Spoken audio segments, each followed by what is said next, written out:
नमस्कार, म कमल भूषाल मध्यबिन्दुबाट दाउनबारी। म चाहिँ नि 75 सालदेखि गाई भैँसी पाल्दै आइरहेको छु। कृषि पेसामा निरन्तर छु र 76, 77, 78मा नवभर्तीमा पनि म बसेर नवभर्तीबाट नि केही 2.5 लाख रुपियाँ लोन लिएर म चाहिँ त्यसको व्यवसाय गरिरहेको छु। उहाँहरूले पनि सहज तरिकाले दिनुभयो, मलाई पनि सहज भइरहेको छ भन्ने मलाई चाहिँ धेरै खुसी लागिरहेको छ नवभर्तीमा यहाँ बसेको कारणले। म 18, 19 वर्ष विदेश बसेर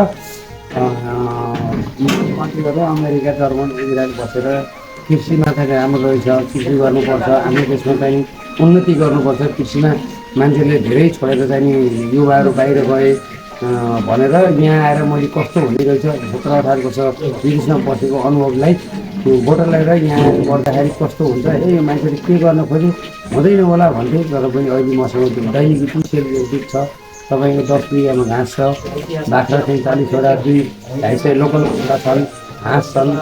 विदेशी नेपालमा विदेशै जानुपर्छ भने नेपालमा गएर पनि सबै कुरो ठिक छ, हामीले गर्नुपर्छ। विदेशमा 12 घन्टा खट्छन्, यहाँ 3 घन्टा खटेर मामा घर जान्छ। त्यही कारणले नेपालको चाहिँ अलिकति टाइम टेबल नेपालमा बराबर मिलाउन नसकेको कारण, नत्र नेपालमा पनि फाइदा छ, 2-3 लाख महिना कमाउन सकिन्छ।